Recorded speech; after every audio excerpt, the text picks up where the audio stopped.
আসসালামু আলাইকুম ভাইজান। সেকেন্ড এই যে এগুলা হয়েছে শস্যা, আমাদের দেশে বলে এই শস্য হয়েছে এত সৌন্দর্য। দেখেন জায়গা সীতাকুণ্ড পাহাড়ের উপর ডোম যে নিচে আছে, এই নিচেগুলা এই যে দেখেন কি আমাদের বাঙালি ভাইয়েরা এবং বোনেরা অনেকে এই সবজিগুলা করে। বিভিন্ন সবজি আছে, দেখেন এটা হচ্ছে একটা শস্যা। এখানে একদম তাজা, মানে টাটকা, কোনো ফর্মুলা মুক্ত। দেখছেন কত সুন্দর, পারে পাইরা পাইরা লেবাররা নিয়ে যায়।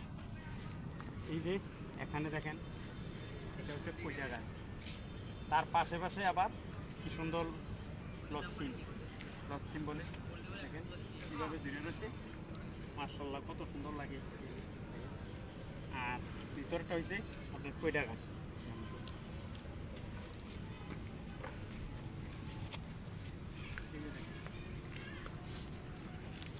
দেখছেন কত সুন্দর কইটা। এই যে দেখেন এটা হচ্ছে কইটা বাগান। এরপরে এই যে শস্যা বাগান, ওইদিকে কি সুন্দর দেখেন পেঁপে বাগান, বিভিন্ন বিভিন্ন করলা। মানে মূলত উদ্দেশ্যই তো যে পাহাড়ের যে মাঝখান যে ডোম যায়, এগুলাতে সবজি চাষ করে অনেক বিশাল জায়গা। দেখেন এই যে মেয়েরা কাজ করে, মাঠে কাজ করতেছে সবাই। ওইদিকে ভেন্ডি গাছ, তারপরে আপনার লাউ গাছ। এই যে প্রতিটা জায়গা জায়গা ভাই অনেক সুন্দর পরিবেশ।